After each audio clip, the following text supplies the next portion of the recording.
साथियों, आप सभी को जय भीम। हम सुन रहे हैं हर घर अंबेडकर नाम की पुस्तक की ऑडियो, जिसे लिखा है डॉक्टर M.L. परिहार जी ने, जो कि बुद्धम पब्लिशर्स जयपुर से प्रकाशित है।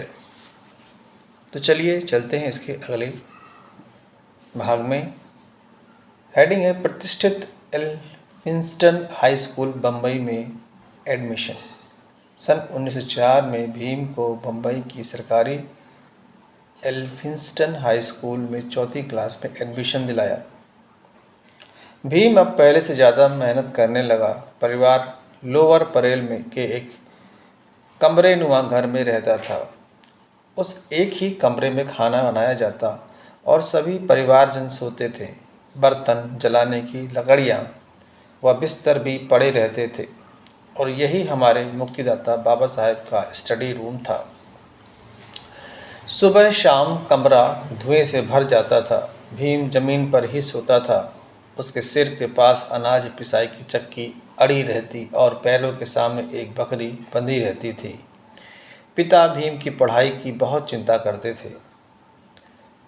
जब सभी परिजन सो जाते थे तो पिताजी रात को 2 बजे भीम को जगाकर स्वयं सो जाते थे। भीम सुबह तक मिट्टी के तेल वाली कांच की चिमनी के दिए की धुंधली रोशनी में पढ़ाई करता था। फिर सुबह थोड़ी सी नींद लेकर नहा धोकर स्कूल चला जाता था। स्कूल के पास ही काम पर जाने वाला एक मजदूर भीम का खाने का टिफिन ले जाता था। इसी समय के दौरान भीम का अभावों में जी रहे मजदूरों के संघर्ष में जीवन से भी परिचय हुआ। भीमराव को स्कूल के पाठ्यक्रम के अलावा दूसरे विषयों की किताबें पढ़ने का शौक निरंतर बढ़ता जा रहा था। स्कूल से छूटते ही नियमित रूप से किताब पढ़ने के लिए चरनी रोड गार्डन की एक खास जगह पर जाकर बैठ जाता था। उसी समय वहाँ सिटी हाई स्कूल के हेडमास्टर कृष्णा जी केलुस्कर भी गार्डन की एक अलग जगह पर बैठकर किताब पढ़ते थे।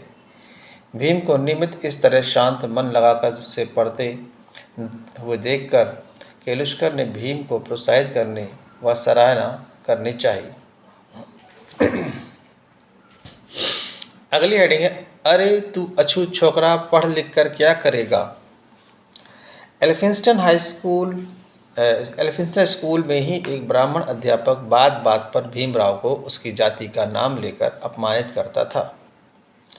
एक दिन वह भीम से बोले, अरे तू महार अछूत का छोकरा है, पढ़ लिख कर क्या करेगा। बार बार ऐसा अपमान से भीम को गुस्सा आता था। इस बार तो आक्रोश में आकर करारा जवाब दिया, सर पढ़ लिख कर मैं क्या करूँगा। यह सवाल पूछना आपका काम नहीं है। अगर फिर कभी आपने मेरी जाति का नाम लेकर मुझे छेड़ा तो कह देता हूँ कि उसका परिणाम अच्छा नहीं होगा। भीम बचपन से ही स्वाभिमानी होने के साथ निडर भी था और उस जातिवादी मानसिकता वाले टीचर को करारा जवाब देने से नहीं चूका। भीम को अपमानित करने के लिए ऐसे लोग अन्य तरीके भी ढूंढते रहते थे। यहाँ आनंदराव व भीम दोनों भाई संस्कृत पढ़ना चाहते थे, लेकिन संस्कृत के ब्राह्मण टीचर ने हिंदू धर्मशास्त्रों के नियमों का हवाला देकर इसके लिए साफ मना कर दिया। आखिर दोनों भाइयों को दूसरी भाषा के रूप में फारसी भाषा पढ़नी पड़ी।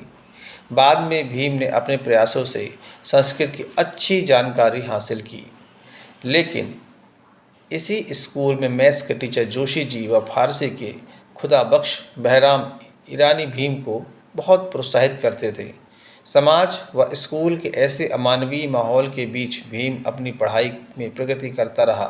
पिताजी को 50 रुपये की पेंशन मिलती थी, जिससे बच्चों की पढ़ाई व घर परिवार का खर्च चलाना मुश्किल हो गया था। इसलिए बड़े बेटे आनंदराव की पढ़ाई बंद करवा कर GIP के वर्कशॉप में नौकरी पर लगा दिया। अब पिताजी व भाई आनंद दोनों भीम की शिक्षा पर विशेष ध्यान देने लगे। इस तरह पिता के उत्तम मार्गदर्शन में भीम हर साल पास होता रहा। सन 1907 में भीम ने मैट्रिक एग्ज़ाम पास किया। फारसी भाषा में सबसे ज़्यादा अंक मिले। हालांकि भीम बहुत अच्छे डिवीजन से पास नहीं हुआ था, लेकिन उस समय गांव से शहर आकर एक अछूत विद्यार्थी का मैट्रिक पास करना बहुत बड़ी उपलब्धि थी। भीमराव का मैट्रिक एग्जाम पास करना भारतीय अछूतों के इतिहास में मील का पत्थर बन गया। परिवार व बम्बई के अछूत समाज में खुशी की लहर दौड़ गई। यह गर्व की बात थी। रामजी सूबेदार भी बहुत खुश थे। महार समाज ने इस खुशी पर भीम का सम्मान करने के लिए एक समारोह का आयोजन किया। उस सम्मान समारोह के अध्यक्ष प्रसिद्ध समाज सुधारक सीताराम केशव बोले को बनाया। सभा में बम्बई के ही एक प्रसिद्ध समाज सुधारक, लेखक व विचारक कृष्णाजी अर्जुन केलुस्कर भी मौजूद थे। वह सिटी हाई स्कूल के हेडमास्टर रहे थे। भीम और केलुस्कर दोनों स्कूल से छुट्टी होते ही किताबें पढ़ने के लिए नियमित रूप से चर्नी रोड गार्डन में जाते थे। सभा में अपने संबोधन में कहा, मैं भीमराव को जानता हूँ। वह एक बुद्धिमान, तेजस्वी और होनहार विद्यार्थी है। भीमराव को कॉलेज में एडमिशन लेकर हायर एजुकेशन लेनी चाहिए। उन्होंने भरोसा दिलाया कि वह उसके आगे की पढ़ाई के लिए बड़ौदा नरेश सयाजी राव गायकवाड़ से आर्थिक सहायता दिलवा देंगे। भीम के सम्मान समारोह में केलुस्कर ने भीम की काफ़ी प्रशंसा की। उन्होंने अपनी लिखी हुई किताब बुद्ध चरित्र की प्रति भेंट की, जो आगे चलकर भीमराव के जीवन में क्रांतिकारी साबित हुई। समारोह में आए लोगों ने भीमराव को मालाओं से लाद दिया। भीमराव के जीवन का यह पहला सार्वजनिक सम्मान था। यह देखकर वह काफ़ी प्रसन्न थे, लेकिन कुछ बोले नहीं। सभा पूरी तरह कृष्णाजी केलुस्कर रामजी सूबेदार से बोले, आप भीमराव को कॉलेज में एडमिशन करा दीजिए, आगे देखा जाएगा। मैं आर्थिक सहायता दिलाने की पूरी कोशिश करूंगा। इतना कहकर वह चले गए। बाद में उस महान विचारक व समाज सुधारक ने अपने दिए वचन का पूरा पालन किया, जिससे भीमराव के जीवन की काया पलट हो गई। तो अब ये हमारा चौथा भाग यहीं समाप्त होता है। मिलते हैं अगले भाग में। तब तक के लिए धन्यवाद।